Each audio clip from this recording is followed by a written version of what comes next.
It's Friday the 15th of October. This is the Climate Alarm Clock. This week's top headlines: access to a healthy environment is now a human right. Nobel Prize awarded to climate scientists. And we have all the budget news and discuss some wildly different opinion polls. And also coming up in this week's show, we hear more about the link between Amazon data centres and a Donegal bog slide. Ellen explains the biodiversity crisis. Cara gets a sustainability tip from Alex Konieczka. And we begin our collaboration with Irish Doctors for the Environment. Hello everyone and welcome to the Climate Alarm Clock, your weekly Irish climate news podcast. I'm Dara Wynne, and thanks so much to those of you who tuned in for our first episode last week and reached out to us on social media with some great feedback.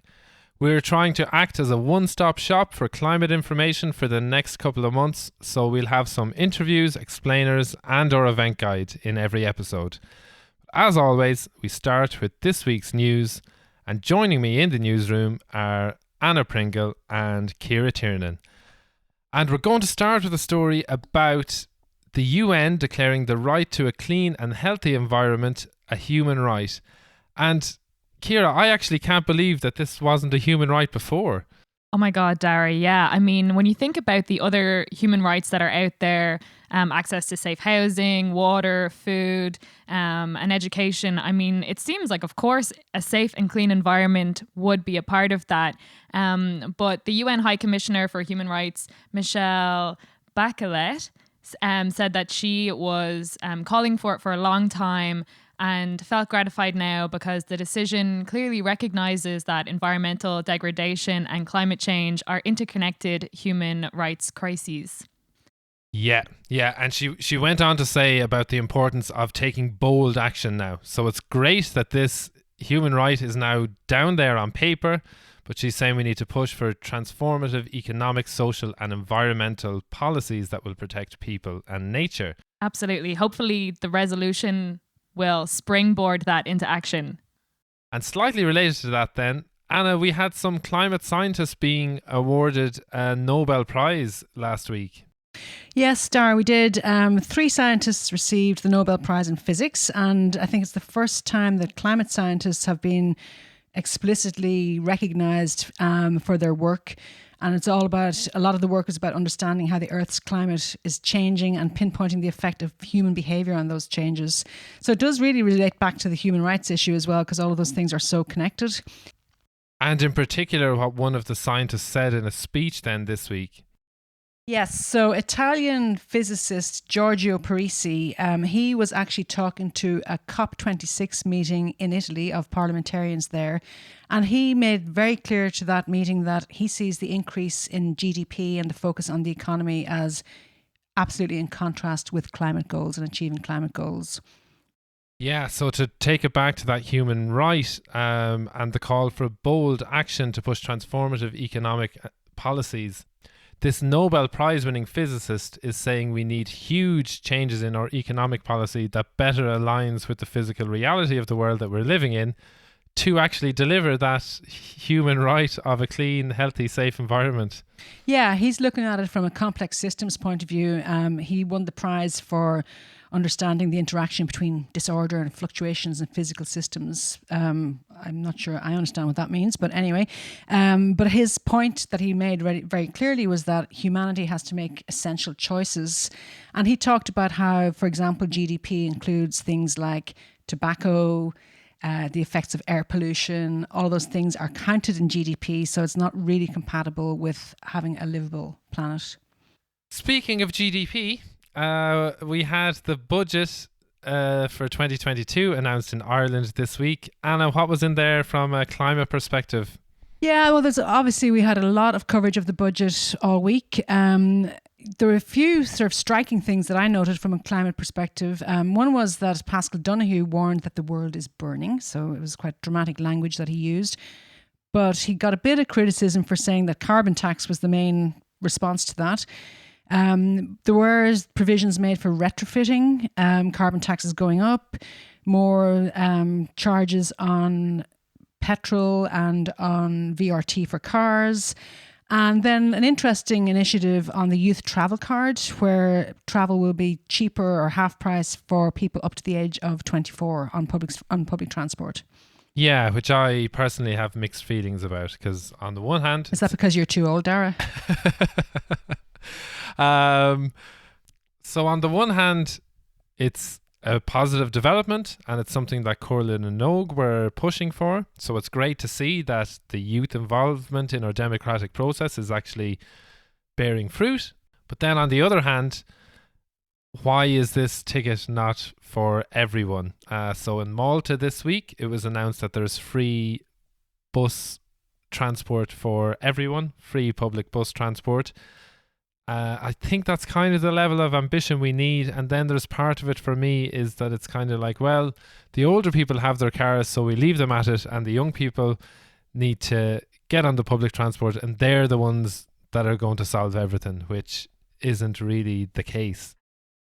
But yeah, no one is above public transport. It's for everyone, and everybody should be encouraged to take it, not just people who have low incomes. Yeah, there's a lovely quote. I don't know it exactly, but it's along the lines of, you judge how developed a country is not by the fact that the poor people have cars, but the fact that the rich people are using public transport. Iconic. That's a great quote. But it's clearly also, from a budget point of view, it was trying to attract the youth vote, and the coalition are obviously concerned about that. So when you think about cheap travel and then you throw in free contraceptives, I mean, what could go wrong? That's good climate action as far as I'm concerned. Yeah, I guess one of the problems with the budget is that it can sometimes be overly focused on the carbon tax, on the numbers of the emissions and getting them down. And we've already said that climate action needs to be far broader than that. And Ciara, so you were looking at sort of a poll that was looking at the youth's perspective on this. Yeah, so climate action isn't all about money. And I think that's a shift that hopefully this podcast can inspire. But yeah, two-thirds of Irish children have said that they want to study climate change at school, which is awesome. And that's a shift that we could see happen, that isn't about increasing taxes or increasing individual responsibility. So yeah, a shocking 77% of kids said that they were worried about the impact of climate change. I mean, that is a staggering statistic. And then the teenage activist, Flossie Donnelly, if you know her, she does the Clean Coasts. I do, Flossie the beach cleaner. Flossie the beach cleaner. She said that it's a personal goal of hers to see environmentalism taught as a core subject on the Irish curriculum. And I fully support Flossie in that. That would be great. Yeah, she's very inspiring. That's in contrast with the Irish Times poll that we saw a few days before that, Ciara, where they asked questions like, would you be in favour of more tax, or would you be in favour of giving up your car? And guess what? People overwhelmingly said they weren't in favour of that. So it's all about really the question you ask, isn't it? Absolutely. I mean, if you were to ask, are you in favour of clean air? Are you in favour of a 15-minute city? I think I know what the answers would be. Yeah. Yeah. And I think with climate action in general, we can't lose sight of the fact of the consequences of inaction. And I think that's something that you noted with some comments from John Fitzgerald as well, Anna. Yeah, John Fitzgerald was warning in the Business Post at the weekend that it's going to be very hard, especially on households, to meet our climate targets, and there's going to be a lot of cost involved. And, you know, he's probably right about that, but it wasn't balanced by the cost of not taking action. And so, but I think it's starting to get real now for people, as we've got the climate action plan, we've got the budget. So I think the fact now we need to take action is going to start getting real for people. But interestingly, there was a big study in The Guardian of about 22,000 people in the UK who are overwhelmingly in favour of climate action and more taxes, levies on flights, etc. You know, so I think there is more public support out there than maybe that Irish Times poll reflected. Absolutely. I think the good thing about that Guardian article is that it framed it in terms of the positive outcomes that can come from climate action. The Irish Times one definitely was a feeling of things getting harder and giving up and charging more. But one of my favorites from the Guardian article was 80% support for less intensive farming and paying farmers to improve nature and which includes woodlands. I mean, that's just amazing. Yeah, I really think we need to be looking at stuff with a wider lens, like you have just said there, and not just focusing on the carbon tax. And another thing to keep in mind is a study from the International Energy Agency this week that said with all the current plans to cut global carbon emissions, they will fall 60% short of their 2050 net zero target. So while the measures announced in the budget this week in Ireland are positive, they're a step in the right direction. We have our Minister for Finance accepting how bad of a situation it is. The action proposed is still way short of where we need to be and where we need to get to. And as the opinion polls say, what are far short of what the people want. That 60% is a big yikes from me. It is. It kind of reminds me of when you sign up to do a marathon and you download a training plan, and then after about 3 weeks you're going, oh, these long runs are really killing me. And like it's a long-term plan. It's not just good enough to have a plan. You have to take the actions and do the training, to be successful. I think that marathon analogy is actually great because it is a marathon and it's not a sprint. And if that 60% tells us anything, it tells us that we need system change. And we need to be looking at things through a different lens because what we've come up with now is 60% short of what we need. Yeah. David O'Doherty has a song about life, and he has a line that says, "Life is a marathon, not a sprint, but it's the kind of marathon you have to sprint through." And that's what climate action is, I'm afraid. Hurry! I was going to say Ciara is sounding like a Nobel physicist there with her system change requirements. Yeah, but it's so important that this physicist has come out and said that because it's not something that wild, crazy people that are out of touch with reality are saying. It's people that are in touch with the physical reality of our world that are saying it. And speaking of people that are in touch with reality, or maybe not in touch with reality, that brings us to our non-climate news story this week.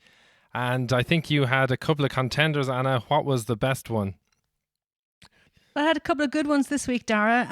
The first one was about our friend Nigel Farage, ex-UKIP and Brexiteer in the UK.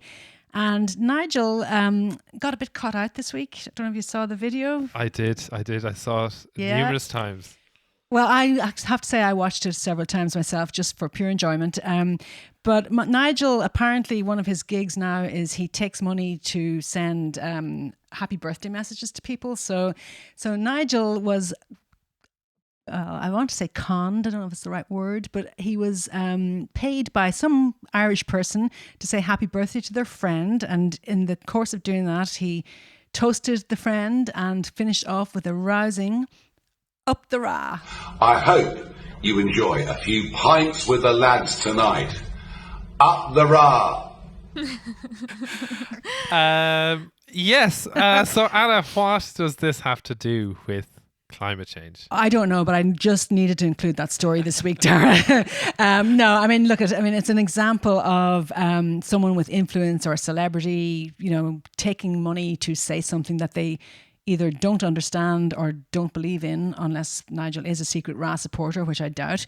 So it's just an example, and we see that all the time in climate areas too.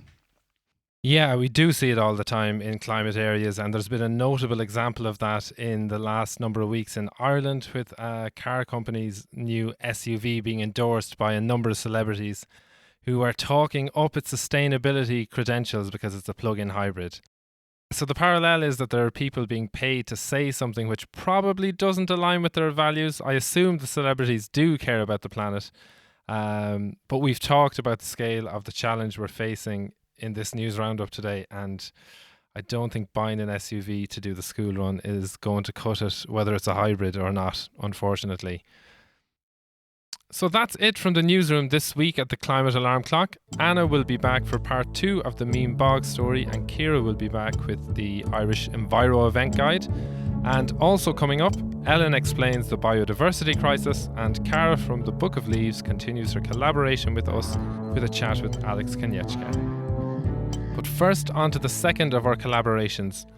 We are blessed with writers, researchers, presenters, and collaborators to the extent that we didn't even get to fit in all of our team in last week's episode. Personally, I'm thrilled to have Irish Doctors for Environment contributing to this podcast. Over the next few weeks, I'll be chatting to different members of IDE to find out about the connections between human health and the health of the planet. This week, though, we're going to hear from Dr. Aoife Kirk about the work that IDE do and about the concept of planetary health. Díobh. My name is Dr. Aoife Kirk, and I'm here today to introduce you to Irish Doctors for Environment, a group which is a branch of health professionals in Ireland who aim to create awareness of the links between health and climate change, otherwise known as planetary health. Our members come from various specialties in medicine, surgery, and general practice, as well as allied health professionals such as scientists, physiotherapists, nutritionists, and pharmacists. The World Health Organization has named climate change as one of the greatest threats to global health. It is feared that without effective, swift mitigation and adaptation across societies in the world, it is likely to undo the last 50 years of gains in public health. Health impacts include morbidity and mortality due to extreme weather events, for example, floods, heat waves, increased infectious diseases. Unfortunately, of course, we have seen with COVID-19 how quickly an infectious pathogen can travel across our globalized world.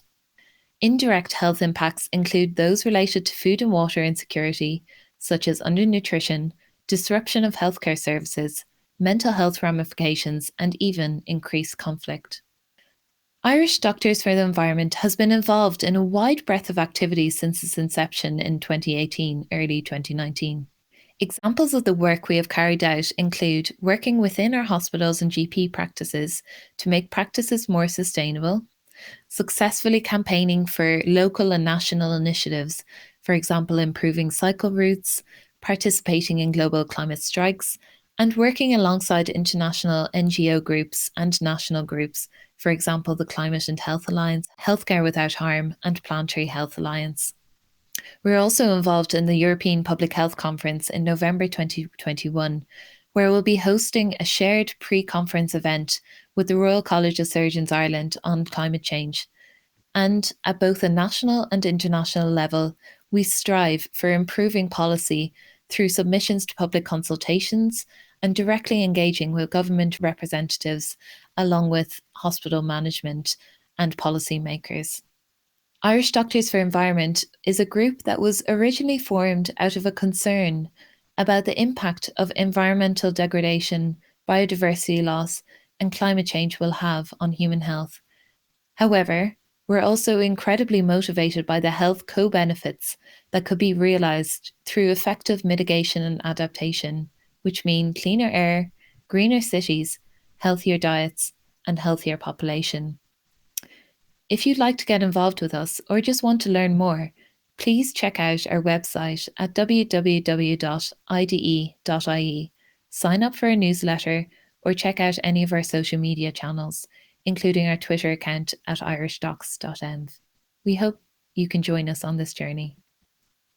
That was Dr. Aoife Kirk there, and I just love that last bit about the co-benefits. We hear so much about needing to reduce emissions and big transitions in our way of life. But to have an increasing number of doctors now pointing out that these actions make us healthier in the process is a great message coming from people who really know what they're talking about. And speaking of which, Ciara Tiernan really knows her way around the Irish Enviro Event scene. So here is Ciara with the Irish Enviro Event Guide. Hello and welcome to the Irish Enviro Event Guide for the 16th of October to the 27th.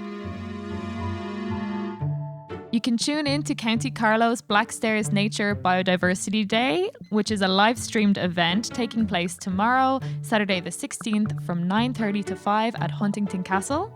There will be conversations on topics of ecology, water, farming, and more. Register via blackstairsnature.com. There are pop-up sales happening every weekend in varying locations nationwide from now until the end of November. You can shop second-hand and vintage clothing and pay by the kilo. Every kilo bought is a kilo diverted from landfill. Follow Kilogarm on eventbrite.ie for more. Listen to Young Voices for Town Regeneration in Tralee, County Kerry. This event, organised by the Museum of Childhood Ireland, showcases the voices of children who contribute to policy making and planning practice.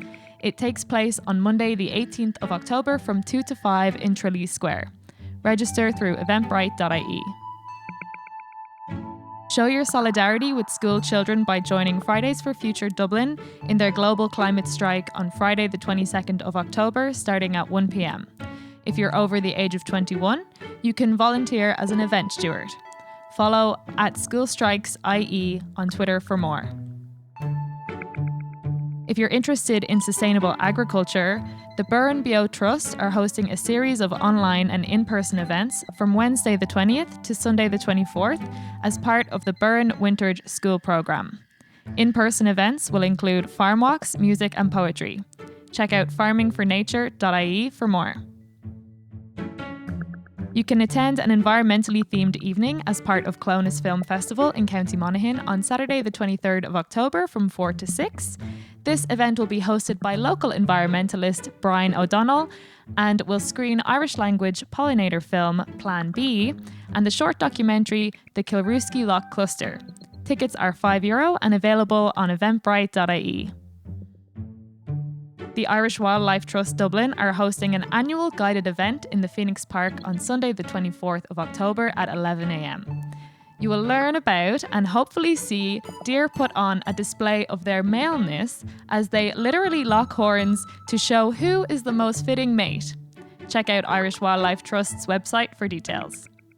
And lastly, Carlow Public Participation Network are hosting a community check-in and expo with speakers on climate change, community engagement after COVID, social inclusion and wellness. This event takes place on the 27th of October from 6 to 8 at Talbot Hotel, Carlow. Refreshments on arrival and registration is for free via eventbrite.ie. That's it for this week's events. If you know of any upcoming events, be sure to get in touch with us at climatealarmclock@gmail.com. And links for each of these events can be found in the description of this podcast's episode.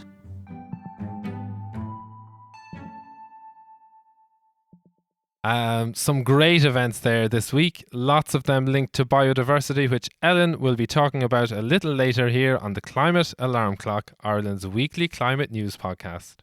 Don't forget to follow us on Instagram and Facebook at Climate Alarm Clock and on Twitter at The Climate Alarm. If you have a story to share, a climate event to promote, or would like to collaborate with us, you can email us on climatealarmclock@gmail.com. And also coming up, we continue our collaboration with Carol from the Book of Leaves. But now for the next part of the Meme Bog Slide story from Anna and some new characters entering the story, the data centres. Last week we heard about the Mean Bog Wind Farm in County Donegal and the bog slide there. It was called a catastrophic event by environmental agencies, and the full extent of the damage is still not known. This week we're going to look at what high-tech data centres have to do with bogs in Ireland. If you leave Dublin on the M3, heading northwest towards Cavan and eventually Donegal, you'll pass a huge grey building in Clonee. It looks like a vast, dull factory or warehouse, as big as several football fields. There's no visible branding or any indication of what happens inside the building. This is one of the many data centres being built around the country. They are the physical manifestation of the cloud, where our vast amounts of online data are stored, processed and managed. One of the challenges identified in 2019's Climate Action Plan is that electricity needs are forecast to increase by 50% within a decade. The government's plan also said that data centres will be a big part of that growth, potentially using up to 1/3 of our electricity by 2030. No wonder we've been hearing some objections to data centre expansion recently. Environmental groups estimated that one centre planned for Ennis would consume electricity that's the equivalent of 210,000 homes and would use 1 million litres of water a day. Concerns about data centres are not just coming from environmental groups. The utilities regulator told the Oireachtas in early October that electricity demand growth from this sector is unlike anything Ireland has seen in the past 100 years. EirGrid, the national grid operator, has warned that what it calls the unprecedented scale of proposed data centres could actually lead to power cuts this winter. We've all become very familiar with companies like Amazon, which has profited hugely from online shopping during the pandemic. Amazon is one of the companies that has been building a network of data centres in Ireland. But they've announced that theirs will be 100% powered by renewable energy. And that's where the link between Amazon and Mean Bog comes in. Any wind energy generated from Mean Bog and from other wind farms in Galway and Cork will be bought by Amazon. So if the company's data centres are all run on renewable energy, then what's the problem? Well, it's clear there was a problem at Mean Bog. Building wind farms on peatlands is problematic for many reasons. And there we saw what happens when the bog is destabilised as the peat flowed downhill, polluting rivers and killing fish. An experienced wind developer told me that we shouldn't be building any more wind farms in uplands in the west. In his words, the Mean Bog slide was a disgrace, and it paints the whole wind sector in a negative light. The 2019 Climate Action Plan set a goal of 70% of electricity being from renewables by 2030. And recently, Minister Eamon Ryan has upped that renewables target to 80%. This means a lot more wind turbines up and operating in the very near future. With all of these challenges, where will all this wind energy be generated? We'll have to take a closer look at that next week. That's part 2 of 4 of Anna's compelling Mean Bog story. Join us next week for part 3 here on the Climate Alarm Clock. Now it's over to Ellen for a science explainer, this week looking at biodiversity.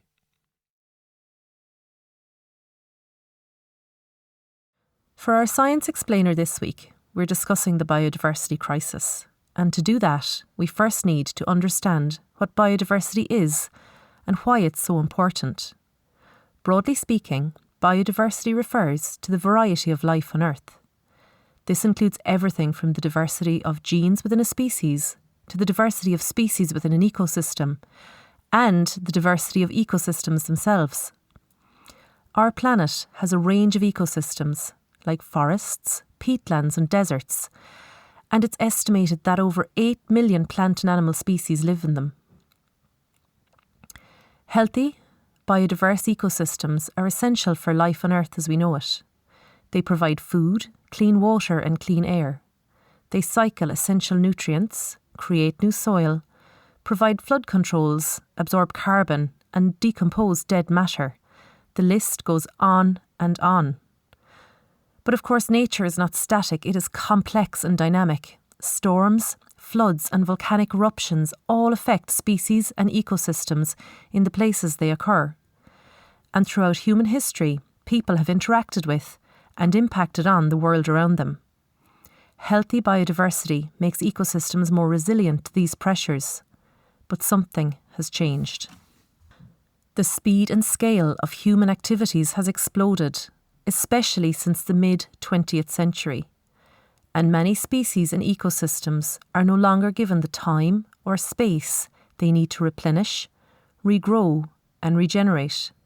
As a result, our planet is losing biodiversity at an unprecedented rate, with over 1 million species now threatened with extinction. The biggest driver of biodiversity loss is habitat destruction from activities like deforestation. This mostly happens to create agricultural land. Another major cause is overexploitation, like overfishing. Pollution, invasive species and climate change also contribute to biodiversity loss. The natural world has declined so much that by weight, 96% of all mammals are either humans, livestock or pets. Wild mammals make up just 4%. It's pretty shocking. The climate and biodiversity crises are separate but connected. For example, when we cut down a forest, we remove an important habitat and also an important carbon sink. Here in Ireland, we depict ourselves as a green country of pristine environments. But this isn't really the case. Over 90% of habitats assessed here are in an unfavourable condition, and over 200 species are either critically endangered or endangered. We are the most deforested country in Europe, with native woodland covering only 2% of our land surface. Unless we radically change how we view and interact with the natural world, we are in danger of losing iconic species like the curlew, corncrake and puffin. Not to mention less well-known examples like the freshwater pearl mussel, the angel shark and 30 species of bee. And their loss is our loss. By failing to protect our biodiversity, we are failing to protect ourselves.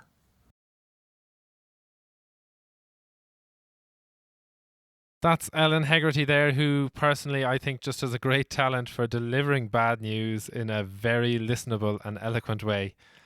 On a positive note for biodiversity, the National Parks and Wildlife Service budget was actually restored to pre-crash levels this week. So while it could obviously still do with more funding, it is a step in the right direction. If you would like to help biodiversity but don't know where to start, you can listen back to last week's episode where Collie Ennis gives some tips on making space for nature in your garden. You can just get out into nature and appreciate what's still out there. Or you could become a member of Birdwatch Ireland or the Irish Wildlife Trust, which costs €30 and €40 respectively. That money helps to fund their important campaigning and research work around nature conservation, and you get some lovely perks in return, including quarterly magazines. And as well as that, by being a member, they're advocating on your behalf, and the more members they have, the stronger their voice is. And the last thing you can do for biodiversity this week is you can check out farmingfornature.ie/awards/voting to learn about the amazing work some farmers are doing around the country for nature. And voting for this year's awards is open to the public until the 22nd of October. And we're going to stick to what you can do about climate change now by handing over to Cara from the Book of Leaves podcast. And the action she was told about this week is a little more abstract than the kind of actions I've just been discussing.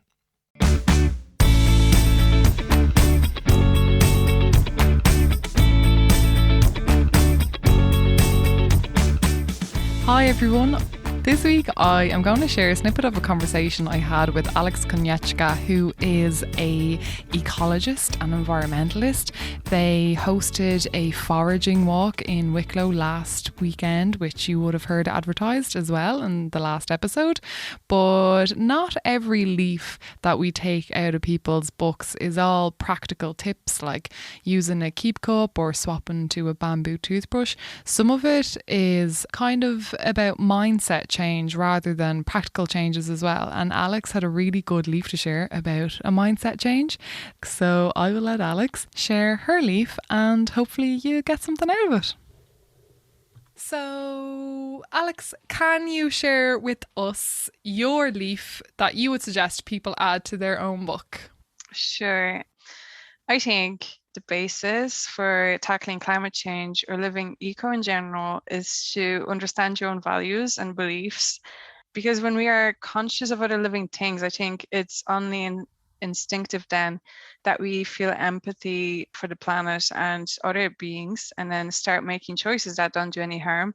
So that means we become more grateful and appreciative. And then it's no longer about what's trending on social media. It's like not about getting these like beautiful jars to create a zero waste kitchen, you know, like you kind of can identify what is real and what's not yourself without having to follow anyone. And I also think it kind of inspires your own projects and your own, like, you know, making your own change in the world.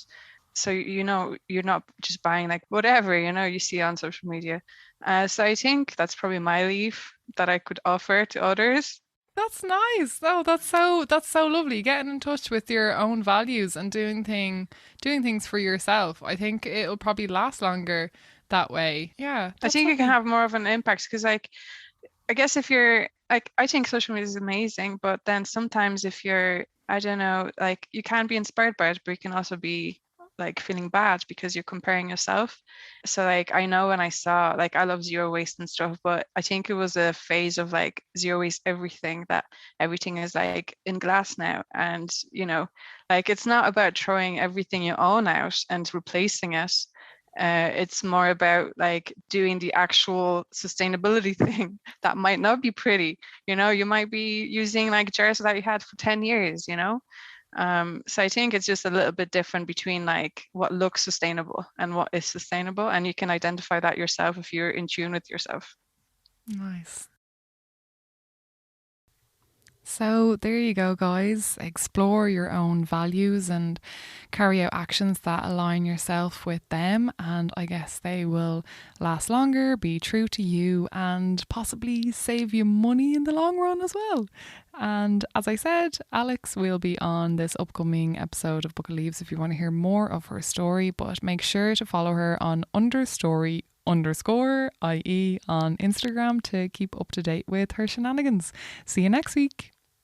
Cara Carney there with a more abstract but equally important climate action this week. And if you'd like to hear her full chat with Alex, you can tune into the latest episode of Book of Leaves coming out this Monday, the 18th of October. That's it from the Climate Alarm Clock this week. Lots of biodiversity related actions came up in this week's episode. You can join Birdwatch Ireland or the Irish Wildlife Trust, or check out some of the amazing events in the Irish Enviro Event Guide. If you would like to support us by paying me to say happy birthday to a friend of yours, that's not a service we offer, unfortunately, but you can really help us out by reviewing the podcast, sharing it, and telling your friends. You can follow us on Facebook and Instagram at Climate Alarm Clock, and on Twitter at The Climate Alarm. You can email us on climatealarmclock@gmail.com. Next week we'll be back with the news, features and events, and we'll have a new sustainable business feature from Ciara Daly, and we chat with Daniel Murray from the Sunday Business Post about data centres. Till next week, goodbye.